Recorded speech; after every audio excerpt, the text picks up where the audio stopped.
I've been thinking a lot about how we talk about colonialism, and when I started to learn more about colonialism in general, whether through the scramble of Africa or the colonization of so-called North America, one of the things that shocked me the most was actually not the horrors. And the reason of that is because I knew so much about how bad it was and why it was wrong that colonialism happened. What shocked me more, actually, was the fierce resistance from Indigenous people. This was simply something that was not talked about in school, whether in high school or university. And everywhere I looked when there was colonialism, yes, there was horrors, but there was always people fighting back. And I think it's really important we talk about this because, yes, one of the important things is that, and we're still trying to do this, is to make people realize that colonialism is bad. That's the first step, of course. If you don't realize that, how are you going to ever engage in a process of decolonization?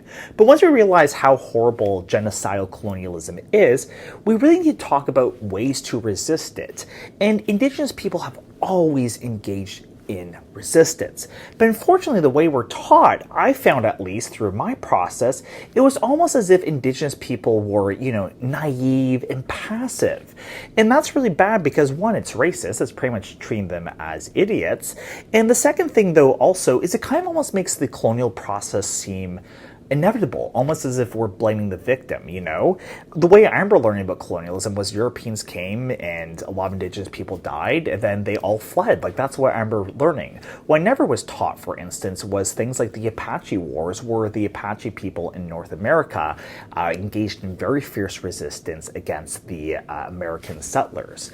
I never learned really much about, in the context of Canada, about Louis Riel's rebellion of the Métis people against the Canadian colonizers. The only people I remember learning about was pretty much like Gandhi, and they always highlight him because he's considered peaceful, right? You don't, for instance, learn about Bhagat Singh, who engaged in violent resistance against the British.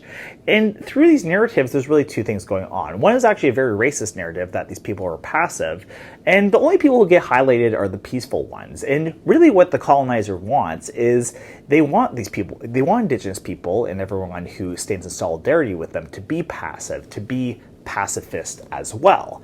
But really what we need to look at increasingly is how there was resistance. That's not to whitewash the horrors. No, we know it was bad, but it is also highlight the ways that these horrors can be resisted as best as possible given the circumstances. But anyways, those are just my thoughts. I'm literally some white dude on Haudenosaunee land. Let me know what you think, and I would be welcome to especially hear from Indigenous people what they think. Thank you so much.